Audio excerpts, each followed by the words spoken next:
Howdy folks, welcome to FoundFlix. On this explained video, we're looking at the terrifying South Korean flick, The Wailing, where suspicion leads to hysteria when rural villagers link a series of brutal murders to the arrival of a mysterious stranger. The Wailing is an absolutely wonderful and frightening film, and I'd argue is one of the best horror movies of the past decade. Literally everything about it is incredibly well done, from the gorgeous cinematography, the heartfelt performances, and in particular the twisty and complex story that unspools piece by piece into many unexpected and shocking directions. It's also just pretty dang scary too. Especially the first time I watched it, I was like, ooh, it's kinda getting to me. Impressively, at a hefty 2 hours and 40 minutes, it never feels boring, and is constantly engaging throughout the entire runtime that will leave you by the end completely shell-shocked. As I mentioned, the story is quite complex and becomes harder to track what's actually going on as things mutate and change repeatedly, leaving you not sure who is exactly the bad guy here.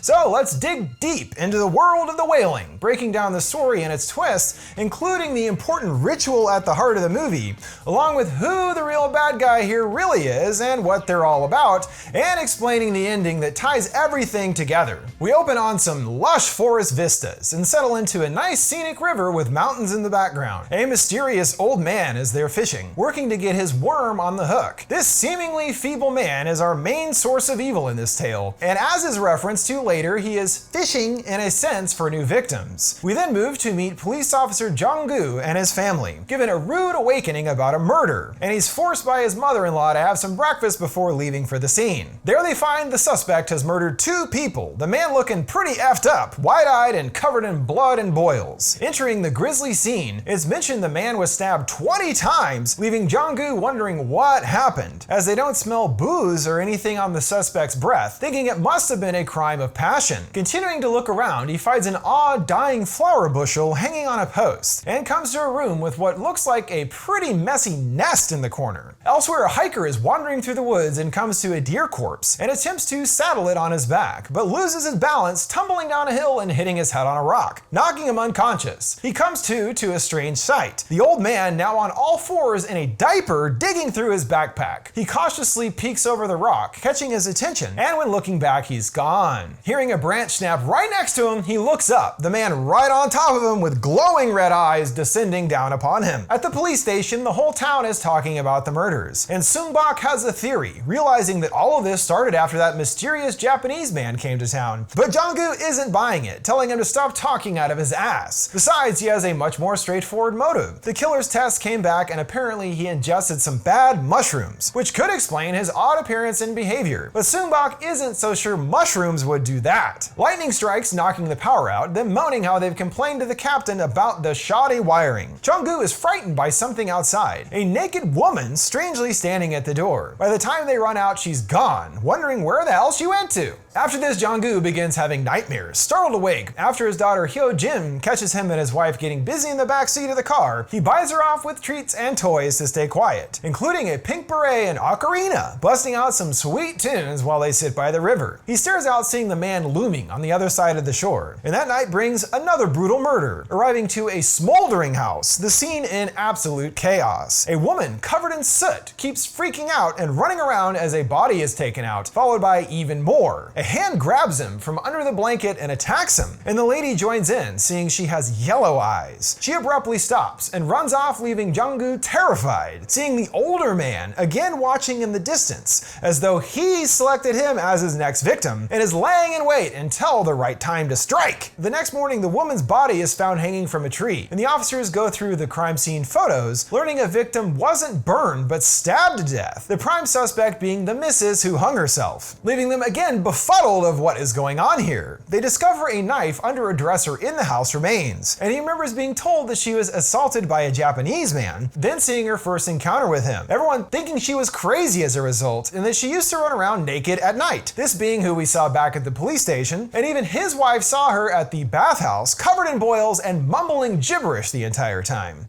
As though she's been infected by evil. They continue discussing things later, Seung-bok saying the story he told earlier was just just a joke. But now Jong-gu has changed his mind and thinks that it can't just be the mushrooms responsible. A woman watches from below. When they tell her to leave, she starts throwing rocks at them. Seung-bok says to just ignore her, as she's been doing this all morning. He asks him to check with a dermatologist, thinking the rash is the link between the victims here. And now alone, the woman gets closer, still throwing rocks, annoying Jong-gu, asking where she lives. She pipes up that the lady killed them all in that room. Asking what she's talking about, she says the old woman went to a shaman to do a ritual, but she refused, and that's why they all got killed. Wanting to know who she is, she asks him to enter the crime scene, and she's somehow aware of the specifics of the murders, saying she saw it with her own eyes. She brings up the Japanese man and how the woman told her that he's a ghost that sucks people's blood dry. He mentions that he's seen him once or twice himself, and she warns that if you keep seeing him around, it's because he's stalking him, as was suspected. He gets distracted by a phone call that they found a witness, and when turning back, the woman has vanished. Going out to the back of the house, he spots the man feeding on something, his face covered in blood. He starts ferally crawling after Jong-gu, sending him fleeing through the house, and trips when he gets outside. The man gets right up on top of him, and he wakes up, seemingly another nightmare. Or is it? Perhaps not, as when he wakes up, his wife comes in with medication for their daughter, saying she's feeling ill enough to miss school.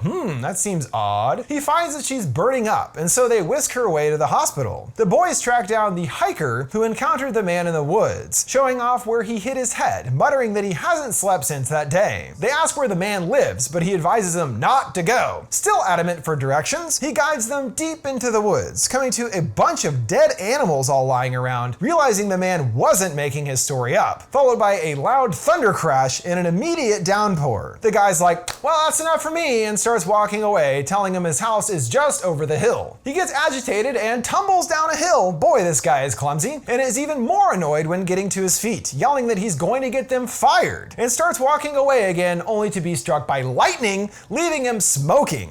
He starts to stumble towards them and then the other way.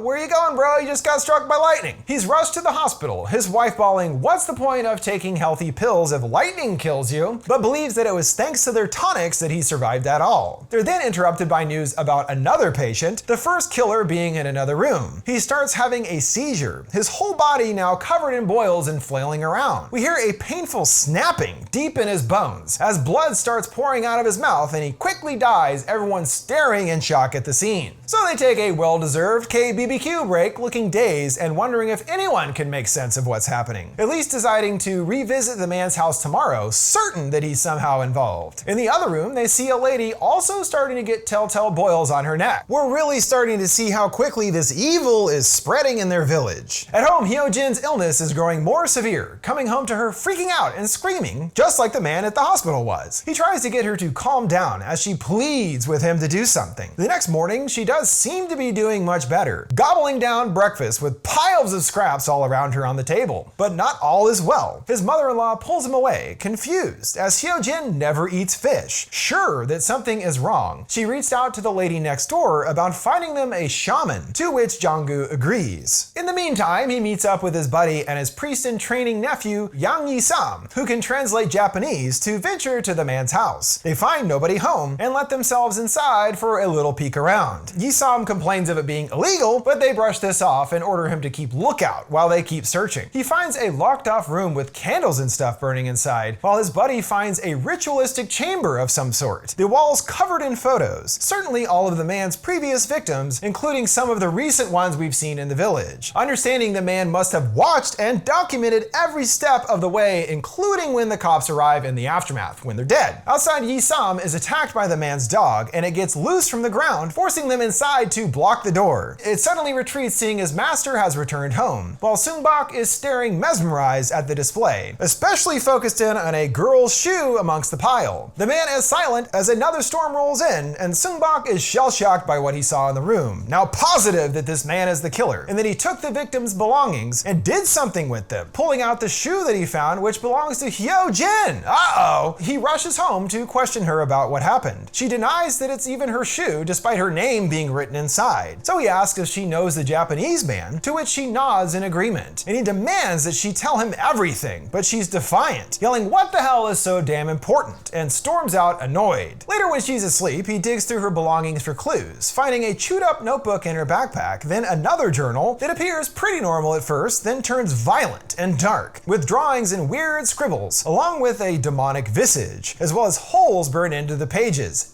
Yeah, something's definitely wrong with her. He checks her body for the rash, and sees one on her upper leg. She suddenly wakes up accusatory about yanking up his daughter's dress in the middle of the night. He sits there slack-jawed, and she commands him to speak, calling him an asshole, and gets furious and cursing, groaning, "I'm gonna kill all of you." Luckily, the mother-in-law has gotten a hold of the shaman, believing the girl to be possessed, and she's confident that he can help, as word around town is that he's the best there is. In the meantime, now much more adamant, they pay the man a visit and ask some questions, and already he's cleared out the entire photo room, admitting that he burned them all and all the other stuff there too, and there's nothing left in the ashes to Jong-goo's disappointment. He accuses the man that he knows what he's doing in the village and with his daughter, warning he'll throw him in jail if he doesn't fess up, but the man bites his tongue, a furious Jong-goo starting to tear his house apart with a pickaxe. The dog gets loose again, and he kills it, gravely telling the man he has 3 days to leave or he'll end up just like his pooch. He seems to retaliate with a curse of some kind, the wife coming home to a slaughtered animal hanging in the doorway, and Jong-goo finds that he can't get to his feet, so time for some acupuncture. His mother-in-law tells him to prepare himself as it started, and they're planning on bringing in the shaman tomorrow. He asks where Hyo-jin is, her saying she's being watched by the neighbor. He flips that she was left with a stranger, yowling that she's out of her mind, and when they come back home are greeted by a tragic sight. The neighbor lady has been stabbed to hell, a quivered Hyo-jin covered in blood nearby, clutching a pair of scissors. The police are called, including his bud, shocked that it's his family when arriving on the scene. The two discuss things. Now sure, it's the work of the Japanese man, Sung-bak complaining of seeing things since being at his house, like a man's face coming out of the wall, believing that he's not alive, and they understand that they are going to have to do something or he'll get them first. Cue the shaman speeding his way to the village, and when arriving he surveys the area. He notices a barrel filled with soy sauce, he's told, and drags it over, smashing it with a stick, spilling the precious salty sauce everywhere, and oddly there is a dead raven inside as well. He claims this is the work of a real nasty spirit, and gets to work on his cleaning ritual to alleviate the daughter's possession. You know, hitting her with a flag and yelling, "You don't want to leave, do you?" Yeah, that's usually a good way to start. He gets more animated, holding 2 knives and dancing around, clanging the knives right beside her head, then throws them into the fire, the girl screaming bloody murder the entire time. He throws some seeds at her, the girl falling to the ground and wailing. After this, the shaman questions him, asking that she must have met someone recently that she wasn't supposed to, thinking he must have disturbed something, stating of all the evil things he's seen, this is the strongest. Jong-goo admits to his encounter with the Japanese man, and the shaman smirks, he knew it, informing him that's no man but a ghost. The violence then continues to spread. At another house, police discover several bodies in a well, Park Chun-bae having killed his family also. Jong-goo meets with the shaman, asking for 10 grand for his services, divulging that they're hoping to do an incredibly dangerous hex spell tomorrow to save Hyo-jin, ordering him to watch what he eats and drinks or the spell will backfire. He asks how the man can be alive and a ghost, the shaman correcting he must have been human at some point, but not anymore after the ghost got inside of him. Not everything that breathes or moves is alive, going on that countless have perished because if they don't understand and if they don't proceed with the ritual, the demon will destroy the entire village, calling him an evil ghost that is the king of them all. He questions why he picked his daughter, tying back to him and the fishing at the beginning, that he is simply fishing and doesn't know what he'll catch. He threw out the bait and his daughter happened to take it. That was all it is. Random chance. That's a bummer. Meanwhile, the man comes across a rotting body in a car, seeing Park Chun-bae on his jacket, and gets to work on his own ritual, first getting some chickens and praying as night falls. The shaman simultaneously begins his death hex, accompanied by others on drums, and starts stabbing at some flanks of meat. As you do, getting more intense, he's handed a chicken and slashes its throat, tossing it into a jar, causing Hyo-jin to freak out, while the man is also killing off all of his chickens. The shaman drinks from the pot, his face now covered in blood, and at the truck, we see there's candles everywhere now on display. The shaman spits blood onto his knives and starts chopping down an effigy that falls into the fire. The man's still screaming and focused on a picture of Chun-bae, seeing him starting to come back to life in the truck. The man is just about to hit his drum again, but is physically unable, falling to the floor incapacitated and groaning. As more stakes are hammered in, the man crawls out of his house in pain and suddenly stops moving, while the shaman continues carrying the statue on his back, and the girl's body starts twisting and bones break. Jong-goo has seen enough and starts to knock over stuff, yelling for him to stop just as he's about to sacrifice the goat, and commands the shaman to leave. The man is motionless motionless for a moment, then gasps, coming to and coughing, as though the shaman's ritual failed. The woman comes out to see him as the others rush Hyojin back to the hospital. At his church, Yang Yi-sam seeks advice from his mentor, and he too has heard of the mysterious Japanese man, knowing that he is alive but has also heard plenty of scandalous dark rumors about him. Yi-sam is adamant that they're not just rumors, but the priest challenges him how can he be sure if he hasn't seen it with his own eyes, and concludes that there's nothing the church can do to help him. The next day, Jong-gu rounds up some dudes at the restaurant to get the man no matter what, with a healthy dose of mob justice. They arrive at the house, but the man is out at the truck, noticing that Park Chun-bae is gone, as one of the crew finds his photo in the man's ritual room. Another yells from outside saying they see something, but rather than the man, it's the reanimated corpse of Chun-bae, now resembling a deranged zombie, barely able to propel himself forward. They attack him with sticks, and he grabs Yi-sam, gnawing off a good chunk of his face, and goes right for the top of his skull. Jong-gu bashes him in the head with a rock, which has no real effect, turning his attention to him. The others try to pull him off, but he seems supernaturally strong. One jams a rake right into his head, which really doesn't stop him either. Trying out a shovel, he grabs it away, noticing the man watching the whole scene hidden nearby. He yanks the rake out of his own head and suddenly stops, seemingly pulled back by something, and starts convulsing, hearing that classic bone cracking sounds, and the man is dead. They spot the mysterious man and set off in hot pursuit, losing him at the edge of a cliff. Jong-gu is overwhelmed, weeping about saving his little girl and is losing hope. And peeking over the edge, we see the man is hanging on to the side for dear life, and lets go, dropping to the ground. They look over but don't see him, the man whimpering and certainly injured, annoyed seeing the woman is watching him as yet another storm hits. Defeated, the gang heads back to town, and along the way Jong-gu attempts to call his wife and gets distracted, almost plowing right into a truck coming the other way, causing them to swerve all over the road erratically, and something large smashes right into their windshield, which certainly looked like a person. And when they go to check, indeed it was. And in fact, it's the Japanese man looking quite dead. Well, hey, good job, right guys? That's what they were trying to do in the first place, right?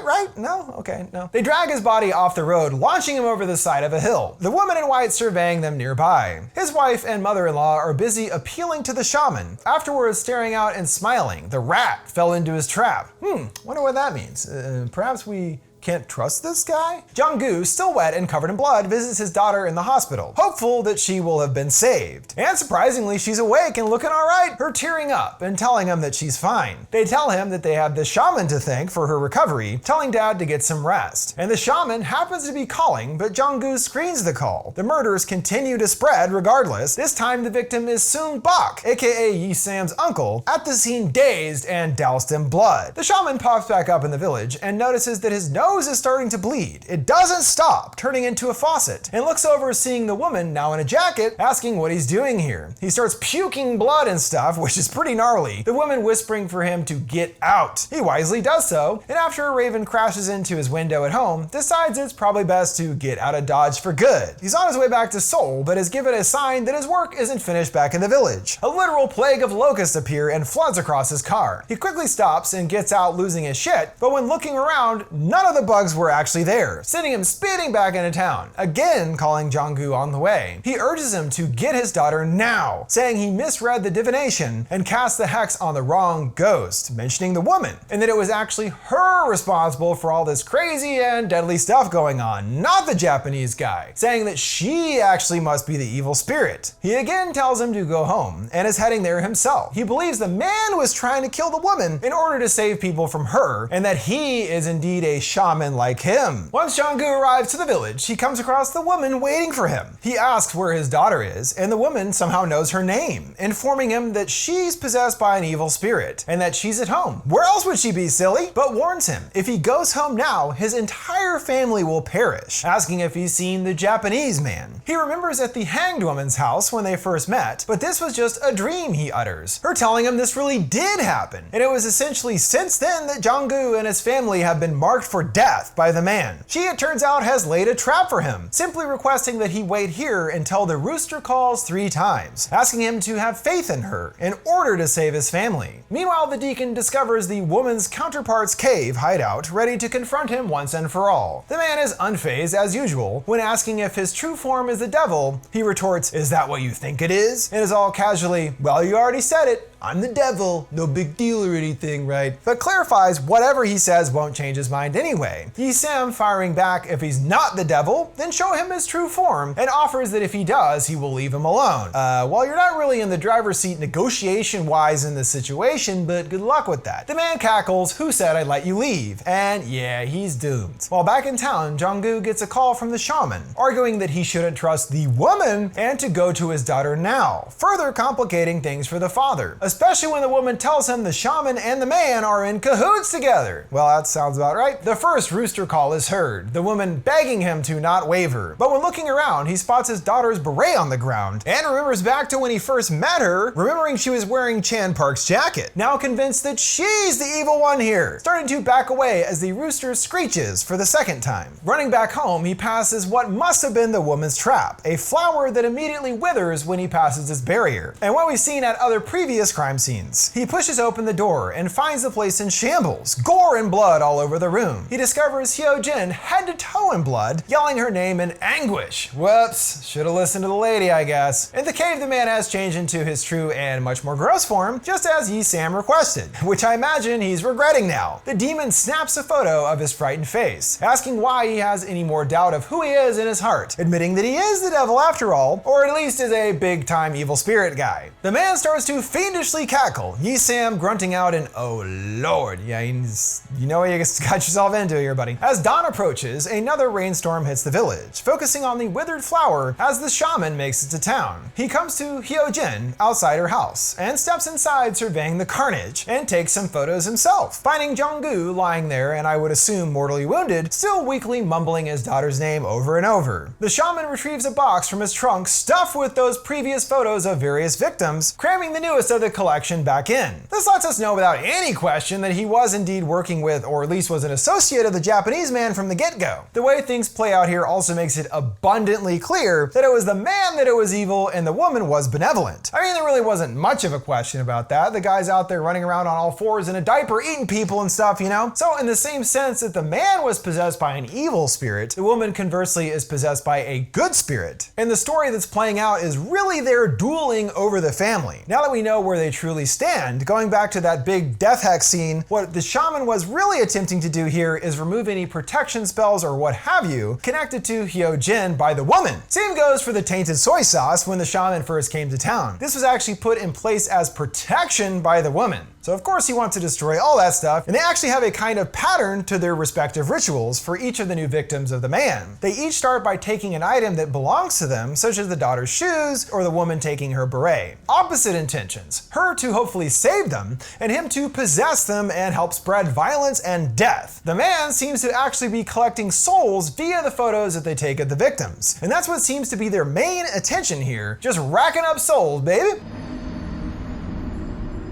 Inevitably, each family targeted must have been presented with the same final decision as Jong-gu, and no one must have ever made it to that third rooster call, always wavering in their faith and winding up with the tragic outcome that befell his family. Evil prevails in the end, that's for sure. And possibly after this, the spirit could move on to another host and start the whole thing all over again. The battle will continue eternally. With that, we have reached the conclusion of this in-depth explained video on the Wailing. Things got a bit complicated at the end there, that's for sure, but hopefully this helped to sort it all out and what the story was really all about. Lots of twists and turns there. And if there's anything else that you still have questions about, make sure to leave them down in the comments below. And don't forget, you can also send me requests for any movies or TV shows you'd like to see me explain by sending them my way on any of my social media accounts at FoundFlix. What did you guys think of The Wailing and its ending? What's your favorite South Korean horror flick? Let me know your thoughts down in the comments below. Make sure to like, subscribe, and follow. Thanks for watching FoundFlix. See you next time.